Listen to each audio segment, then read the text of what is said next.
Meus amados, nós vamos abrir a palavra de Deus no livro de Apocalipse, capítulo 3.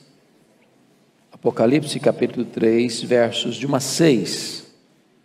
Carta à igreja em Sardes.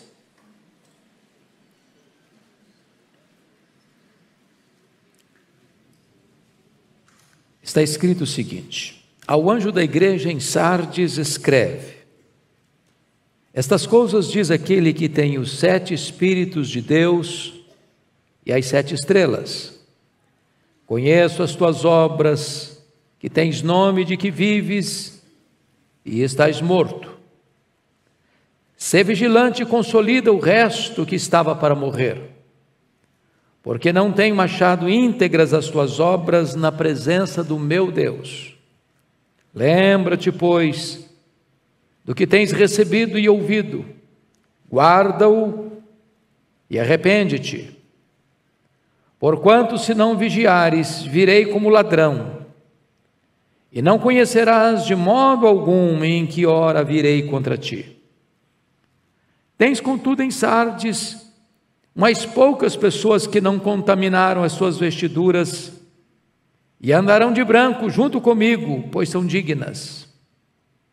O vencedor será assim vestido de vestes brancas, e de modo nenhum apagarei o seu nome do livro da vida. Pelo contrário, confessarei o seu nome diante de meu Pai e diante dos seus anjos. Quem tem ouvidos, ouça o que o Espírito diz às igrejas. O tema que eu quero tratar nesta noite é reavivamento ou sepultamento. Certo pastor liderava uma igreja e via com muita tristeza a apatia do povo, o descaso com as coisas sagradas, a falta de envolvimento com a obra. E um dia esse pastor resolveu fazer coisa inusitada, inédita, chocante. Ele anunciou que no próximo domingo ele faria o sepultamento da igreja. Aquela notícia tão inusitada e tão estranha ganhou notoriedade na semana, de tal forma que no domingo seguinte a igreja em peso estava presente. E para espanto dos que estavam, havia um caixão na frente do púlpito. E o pastor pregou um sermão muito veemente, chocante até. E então, solenemente, ele deu uma ordem para que todos os membros da igreja fizessem uma fila, a partir dos mais velhos, e solenemente passassem para se despedir da igreja, no funeral da igreja. E as pessoas se aproximavam com um certo temor e olhavam o defunto e saíam com lágrimas nos olhos, um após o outro. A curiosidade tornou-se grande. Na verdade, o pastor não colocou um corpo sem vida dentro daquele caixão. O pastor colocou um espelho no fundo do caixão. E cada pessoa que chegava e olhava, via o seu próprio rosto. E esse gesto tão estranho e inusitado trouxe àquela comunidade um grande quebrantamento, um profundo arrependimento. E em vez de um sepultamento, começa ali um reavivamento. Esta é a mensagem desta carta. A cidade de Sardes era uma cidade muito importante naquele tempo na Ásia Menor. Chegou a ser capital da Lídia no século 7 antes de Cristo. Ficava incrustada num alto lugar, um rochedo, cidade amuralhada, inexpugnável na época. Aquela cidade nunca havia sido tomada pela sua posição estratégica. Mas, por falta de vigilância, aquela cidade caiu no ano 519 a.C., 529 a.C., porque o rei persa, o rei Ciro, cercou a cidade 14 dias. E enquanto os soldados dormiam dentro das muralhas de Sardes, os soldados de Ciro entraram por um buraco cavado na muralha, e entraram e tomaram a cidade. A cidade podia compreender muito bem as palavras do Senhor Jesus: ser vigilante, porque venho como ladrão. Mas a cidade não aprendeu a lição, e depois esta cidade caiu novamente nas mãos de Antíoco Epifânio, e mais tarde a cidade vem a ser reconstruída por Alexandre Magno, e Alexandre Magno embeleza outra vez aquela cidade, mas a cidade vem a ser destruída por um grande terremoto, no ano 17 depois de Cristo, e o imperador Tibério reconstrói a cidade e dedica aquela cidade à deusa Cibele, que tinha fama de dar vida aos mortos. Portanto, a cidade também entendia a linguagem que Jesus menciona quando afirma que ele tem os 7 Espíritos de Deus, que ele tem a plenitude do Espírito de Deus que pode dar vida aos mortos. De tal maneira que essa cidade estava vivendo essa espécie de torpor espiritual, e Jesus, que conhecia a igreja, e conhecia a história da cidade, conhecia a geografia da cidade, traz uma mensagem para esta comunidade: sepultamento ou reavivamento. Então, eu gostaria de olhar para esse texto, tirando aqui algumas lições que passo a descrever. Primeiramente, vejamos a necessidade do reavivamento para uma igreja. Quando uma igreja precisa de um reavivamento? É quando o fervor espiritual está se apagando. É quando a igreja, mesmo mantendo a sua dinâmica de trabalho, já não faz a obra de Deus com motivação certa. É quando a vida cristã é colocada no piloto automático. É quando a igreja, mesmo preservando a sã doutrina, porque não há nenhuma denúncia de Jesus nessa igreja de problemas doutrinários, não tem aí o problema da falsa doutrina da profetisa Jezabel, não tem aí influência dos nicolaítas, não tem aí doutrina de Balaão, não tem qualquer heresia rondando esta igreja, nem mesmo há menção de qualquer perseguição política ou mesmo religiosa. Mas essa igreja estava perdendo a sua vitalidade espiritual por viver uma vida mundana, secularizada, perdendo de vista a sua fidelidade à palavra de Deus com a vida santa. Então, quando é que uma igreja precisa de avivamento? É quando há crentes que só têm nome de crentes, mas não são crentes de fato. Olha comigo o versículo 1. Ao anjo da igreja em Sardes escreve: estas coisas diz aquele que tem os 7 Espíritos e os 7 Espíritos de Deus e as 7 estrelas. Conheça as tuas obras, que tens nome de que vives, estás morto. O que é uma pessoa morta na linguagem bíblica? É uma pessoa que, embora tenha saúde, tenha sucesso, tenha fama, tenha riqueza, ainda não é convertida. O homem, no seu estado natural, está morto nos seus delitos e pecados. É possível uma pessoa ter um nome no rol de membros da igreja e não ter um nome no livro da vida. É possível uma pessoa entrar para a igreja e ser membro da igreja e trabalhar na igreja e ter atividades na igreja e não ser salva. E esse é um grande risco, porque há possibilidade dos homens enganarem os olhares humanos, ter nome, ter fama, ter reconhecimento, mas aos olhos de Deus, Deus que conhece a verdade no íntimo, olha e diz: não tem vida aí, só tem casca, só tem verniz, só tem aparência, só tem performance, só tem reputação diante dos homens, mas é apenas uma fé formal, não há conversão verdadeira, não há novo nascimento, não há salvação. Uma igreja que vive de aparências precisa de um reavivamento, precisa de uma visitação de Deus.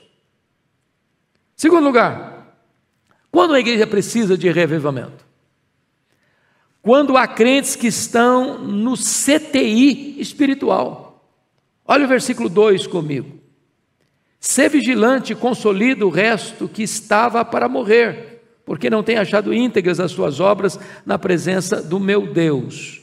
Meus amados irmãos, o que o texto está querendo dizer é que o pecado, às vezes sutil, às vezes imperceptível, cede um pouquinho aqui, cede um pouquinho ali, cede um pouquinho acolá, e a igreja vai se adequando à sociedade. A cidade de Sardes está muito corrompida, e as pessoas estavam lá trabalhando, as vestes contaminadas, amando o pecado, ou vivendo com amizade com o mundo, se conformando com o mundo, e o pecado vai insensibilizando, vai enfraquecendo, vai adoecendo, vai tirando o vigor, vai tirando a vitalidade, vai tirando a intimidade com Deus, vai tirando o prazer na palavra, vai tirando a vida de oração, vai minando a vida de santificação. E o texto está nos mostrando que há um grande risco do pecado ir amortecendo você, adoecendo você, matando você.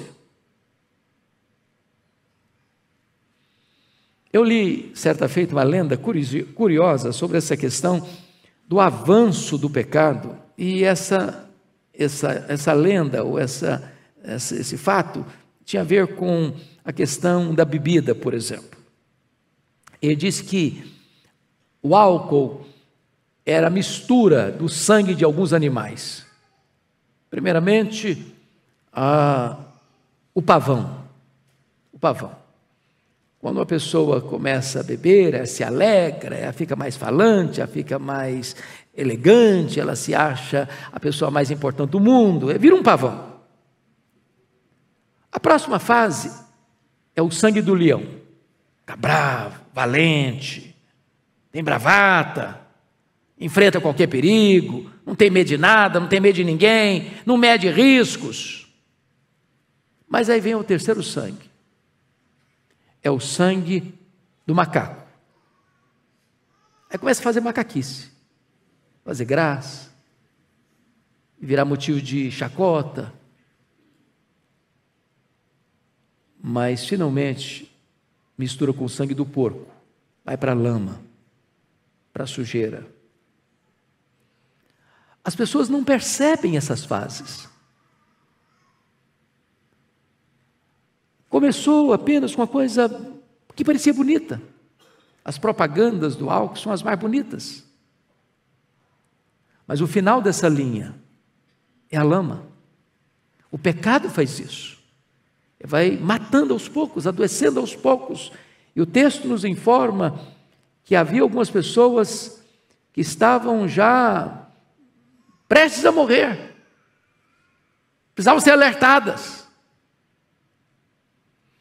Quando é que uma igreja precisa, irmãos, de revivamento? Terceiro lugar, quando há crentes que, embora estejam em atividade na igreja, levam uma vida sem integridade. Olha o verso 2 comigo. Porque não tenho achado íntegras as tuas obras na presença do meu Deus. A igreja era uma igreja operosa, era uma igreja trabalhadora, havia atividade, havia um calendário de trabalhos na igreja, era uma usina de trabalho, era uma colmeia de ação. Mas aquelas obras não estavam sendo feitas de forma íntegra, na presença de Deus. A gente pode trabalhar com a motivação errada. Pode fazer para buscar os holofotes, pode fazer para arrancar aplausos, pode fazer para buscar reconhecimento público, pode fazer para a gente fazer propaganda da gente mesmo. E o Senhor não se impressiona com aquilo que impressiona os homens. Então, quando nós estamos fazendo a obra de Deus, e é a obra de Deus, não é outra coisa não, é a obra de Deus, mas a motivação não é santa, a motivação não é pura, isso não está buscando a glória de Deus, e sim a nossa própria glória. Deus está dizendo, olha, essa aqui precisa de reavivamento, preciso de reavivamento. Agora, notem vocês que o texto está mostrando para nós que fazer a obra de Deus sem integridade na presença de Deus significa uma vida dupla. Porque os olhos humanos não podem alcançar isso. Só o próprio Deus pode ver isso. Então me permita aqui 2 exemplos. Você pega o exemplo de Caim, que ele foi cultuar a Deus. Não era uma coisa pagã, era um culto. E ele levou uma oferta.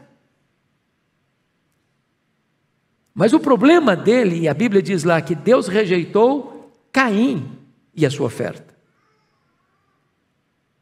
Quando Deus rejeita a vida, Deus rejeita a oferta, porque a vida vem antes da oferta. Ou pense comigo agora no segundo exemplo de Ananias e Safira. Eles venderam a propriedade. Eles entregaram parte daquele dinheiro para ajudar os necessitados. Mas por trás havia uma mentira. Eles queriam as honras que Barnabé tivera, porque venderam a propriedade e depositaram o valor aos pés dos apóstolos para assistir os santos. Mas eles queriam uma honra e venderam e entregaram parte, como se tudo estivesse entregando. Mentiram o Espírito Santo. Então, é possível que se faça a obra, mas na verdade não é a Deus que quer se honrar. E quando isso acontece, a igreja precisa de um reavivamento. Mas em quarto lugar, irmãos, quando a igreja precisa de reavivamento, é quando a crente se contaminando abertamente com o mundo. Olha o verso 4 comigo. Tens, contudo, em Sardes umas poucas pessoas que não contaminaram as suas vestiduras. Então, há pessoas na igreja de Sardes que estão lá, mas estão contaminando as suas vestiduras. Estão se poluindo espiritualmente. Estão se mundanizando ao mesmo tempo. Estão amando o mundo mais do que a Cristo. Estão com o coração dividido na igreja, mas ao mesmo tempo vivendo na prática do pecado. E quando isso acontece, certamente é necessário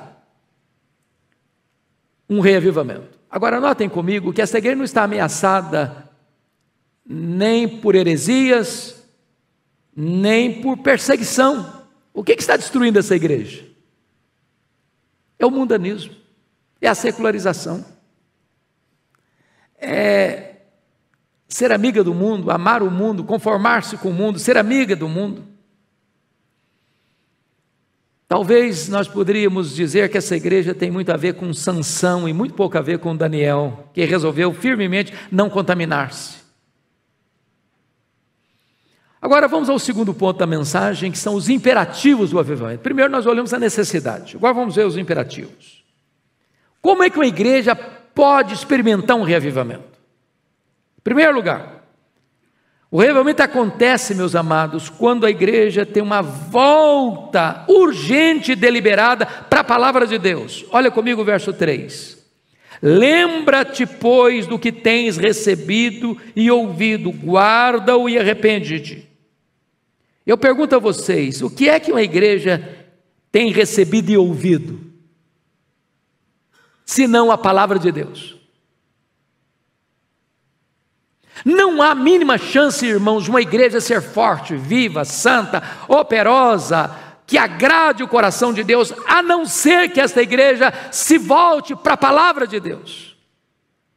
Não é teologia da prosperidade, não é confissão positiva, não é campanha de milagres, não é isso, não é aquilo, não é coach, não é qualquer outra novidade do mercado da fé. É uma igreja voltada para a palavra de Deus. Não há substitutos para a palavra de Deus. E a ordem do Senhor Jesus começa aqui: lembra-te. A gente se esquece da palavra de Deus. Os homens são muito criativos, todo dia estão criando uma novidade, todo dia estão criando uma alternativa, todo dia estão criando um outro caminho, um atalho, para chamar a atenção das pessoas, para atrair mais gente. E o texto está dizendo assim: lembra-te, lembra-te, lembra-te do que tens recebido e ouvido, volta à origem, volta lá.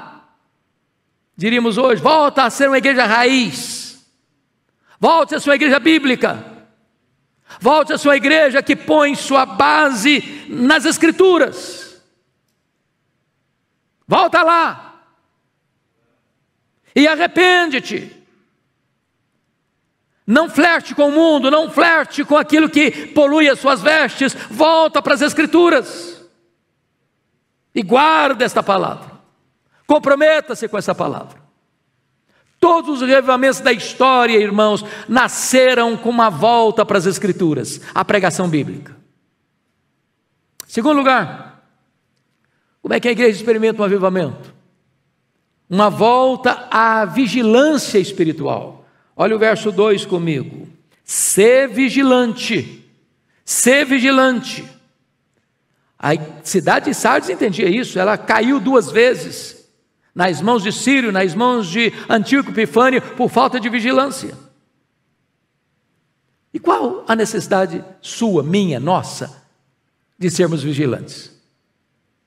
A Bíblia diz que o diabo, nosso adversário, anda rodeando-nos como um leão que ruge. O diabo tem um arsenal variado. Na linguagem bíblica lá de Efésios 6:11, usando a palavra cilada, a palavra lá é metodeia, de onde vem métodos, de onde vem os mais variados modelos que ele usa para tentar, os vários laços, as várias artimanhas, os vários estratagemas. Há alguns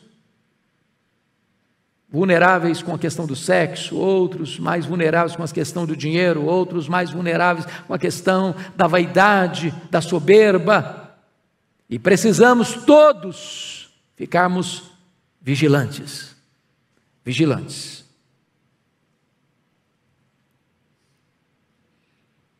Mas, em terceiro lugar, como é que a igreja pode experimentar um avivamento? Primeiro, uma volta para a palavra. Segundo, uma volta à vigilância. Terceiro, uma volta à santidade. Olha comigo o verso 4. Tens, contudo, em Sardes umas poucas pessoas que não contaminaram as suas vestiduras e andarão de branco junto comigo, pois são dignas. Precisamos limpar as nossas vestes. Vocês se lembram quando Jacó retorna à sua terra e Deus havia dado uma ordem para ele ir para Betel, e ele vai armando as suas tendas para as bandas de Siquém. E vocês se lembram que acontece em Siquém uma tragédia, sua única filha, Diná, é desonrada, e os irmãos diretos de Diná fazem uma chacina na cidade de Siquém, matando o futuro marido da sua irmã, matando o futuro sogro da sua irmã, matando os homens e passando ao fio da espada naquela cidade e provocando um holocausto naquela cidade. E Jacó, extremamente desesperado, porque agora ele se tornou motivo de ódio daquela gente, e ele entendia que ele seria massacrado com a sua família, quando Deus dá uma ordem para ele: suba para Betel, mas primeiro, limpa as mãos, tirai as vestes sujas, tire os deuses falsos, suba para Betel. Meus amados, se nós queremos subir para a presença de Deus e buscar uma vida de santidade, nós precisamos purificar as nossas vestes, purificar as nossas mãos, pedir a Deus que santifique a nossa vida. Mas eu quero tratar do terceiro e penúltimo ponto, que é o agente do avivamento. Em primeiro lugar, quem é o agente do avivamento? Quem é o agente do avivamento, meus amados irmãos? É o próprio Senhor Jesus. Ele é o remédio para a igreja.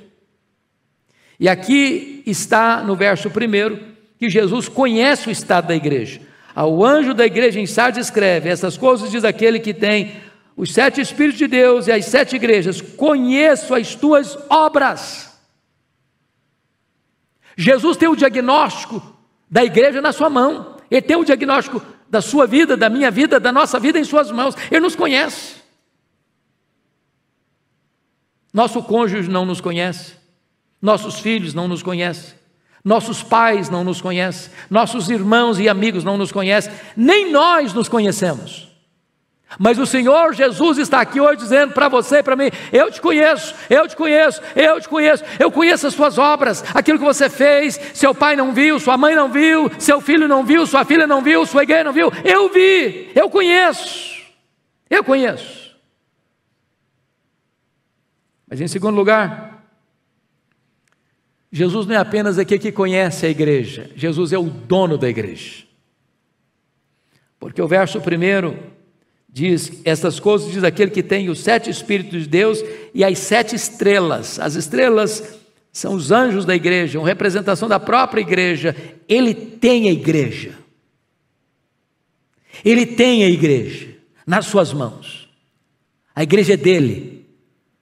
Eu edificaria a minha igreja. Ele comprou a igreja. Ele verteu o seu sangue pela igreja. A igreja é o seu rebanho. A igreja é sua propriedade exclusiva.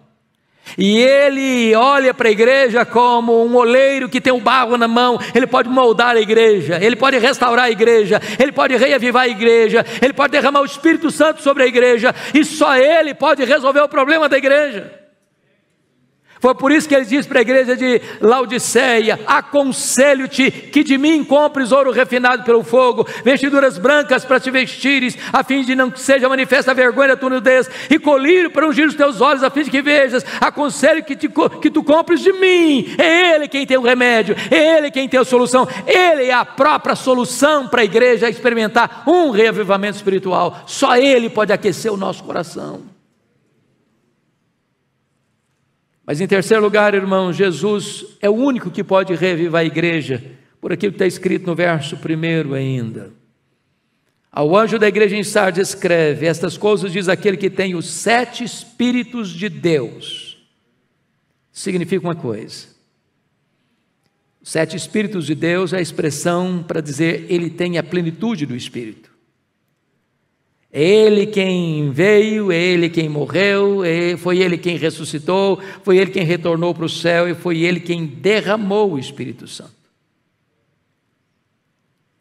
Ele pode derramar a plenitude do Espírito Santo sobre a igreja. E é o Espírito Santo quem reaviva a sua igreja. Quando Ezequiel foi transportado para aquele vale de ossos secos, para o meio do vale, Deus o fez andar ao redor do vale, e os ossos estavam sequíssimos. Ezequiel devia ter uma visão de dentro e uma visão de fora, uma visão ampla, abrangente, e perguntou-se a ele: filho do homem, poderão reviver esses ossos? E a resposta dele foi essa: Senhor Deus, tu o sabes. Oh, amados, Deus pode soprar sobre a sua igreja e levantar uma igreja fraca, apática, mundana e fazer dela uma igreja viva e poderosa. Deus pode transformar um vale de ossos secos num exército poderoso. Deus pode pegar a sua vida, a minha vida, a nossa vida, às vezes apática, às vezes enfraquecida, às vezes manchada e poluída, com as vestes talvez cheias de nódoas deste mundo, e fazer de nós um vaso de honra nas suas mãos. Ele pode fazer, e só Ele pode fazer. Mas eu quero concluir. Último ponto: as bênçãos do reavivamento. E a primeira bênção, meus amados irmãos, do reavivamento, é que a santidade agora é a garantia da glória no futuro. Olha o verso 5. O vencedor será assim vestido de vestiduras brancas. O problema da igreja é que as vestes estavam poluídas, manchadas.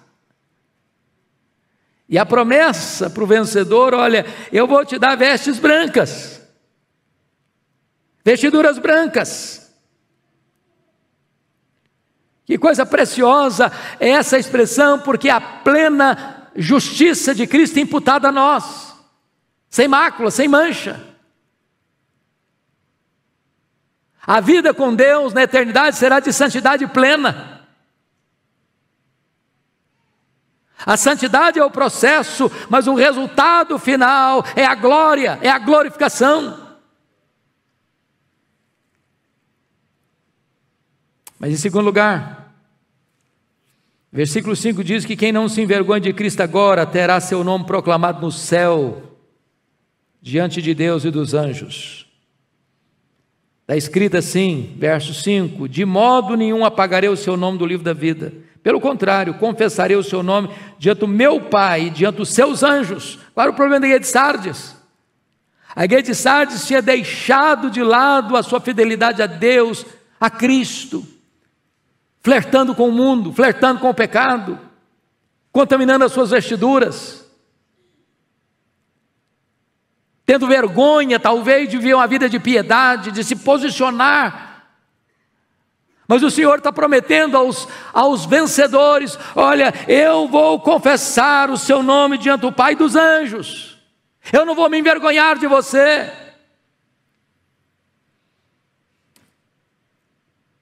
Aquela igreja tinha nome de que vivia, mas estava morta. O que acontece hoje quando uma pessoa morre? Antes de sepultar, você precisa tirar o atestado de óbito. E o que significa tirar o atestado de óbito? Significa que você tem tirado o rol dos vivos daquela pessoa. Ela não faz mais parte do rol dos vivos. E o que o Senhor está dizendo aqui é o óbvio. O livro da vida não tem nome de gente morta. O livro da vida só contém nome de gente viva. Viva porque foi ressuscitada espiritualmente. Estava morta, mas reviveu. Não há mínima chance, não há mínima possibilidade de uma pessoa ter o nome no livro da vida e ser arrancado do livro da vida. Um dia Moisés fez uma oração para Deus: Senhor, o Senhor não me escutar a minha oração, então tira o meu nome. Deus: Moisés, você não está sabendo o que você está falando. Não existe esse negócio de botar o nome no livro da vida e botar uma borracha e tirar da vida e botar de novo e tirar de novo, então botar e tirar, desmanchar. Não existe isso. Quando você é salvo, a sua salvação está assegurada, está garantida.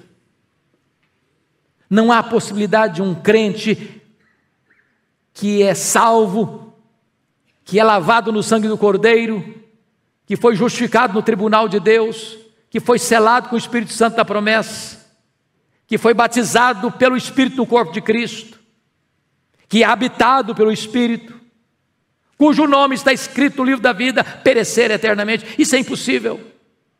A salvação está garantida, a salvação é assegurada, e a salvação não é assegurada por você e por mim, somos frágeis, mas o seu Deus, o nosso Deus, é o todo-poderoso Deus. Todo aquele que crê tem a vida eterna, não terá, tem a vida eterna. E o Senhor Jesus está garantindo isso para a sua igreja. E ele conclui com o verso 6, quem tem ouvidos, ouça o que o Espírito diz às igrejas.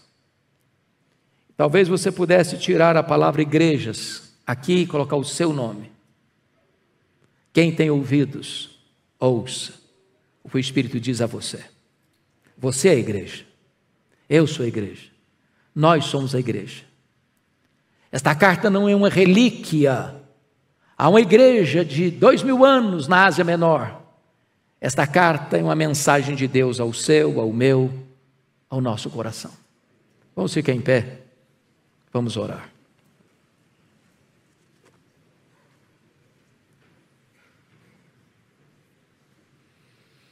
Senhor Deus, nós te adoramos, porque Tu não desistes de nós.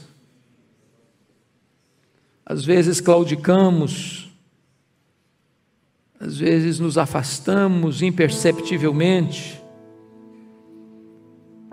às vezes imaginamos que só ter o nosso nome no rol de membros da igreja é suficiente. Às vezes imaginamos que só o fato de estarmos trabalhando na igreja, fazendo a Tua obra é suficiente. E às vezes a sutileza do pecado vai nos atraindo, vai nos seduzindo, vai nos maculando, nos manchando, e vamos enfraquecendo, adoecendo. Ah, Senhor, nesta noite, olha para nós, sopra sobre nós um alento de vida. Oh Jesus, Tu que tem os 7 Espíritos, a plenitude do Espírito, vem sobre nós nesta noite. Sopra, Senhor, as cinzas, reacende as brasas, inflama dentro de nós um zelo, um amor renovado, redobrado pelo Senhor. Que o nosso coração seja totalmente Teu, que Tu sejas a nossa maior alegria, o nosso maior deleite, o nosso maior prazer. Oh meu Deus, produz no nosso coração um quebrantamento verdadeiro, um arrependimento genuíno, que nos voltemos para a Tua palavra, que amemos a Tua palavra, que nos deleitemos na Tua palavra, que vivamos as bênçãos prometidas da Tua palavra. Queremos vida pura, queremos vida santa, queremos vida digna do Teu nome. Oh Senhor, reaviva a Tua igreja, reaviva o nosso coração. Nós não queremos um sepultamento, nós queremos um reavivamento. E nós oramos em nome de Jesus, aleluia, amém.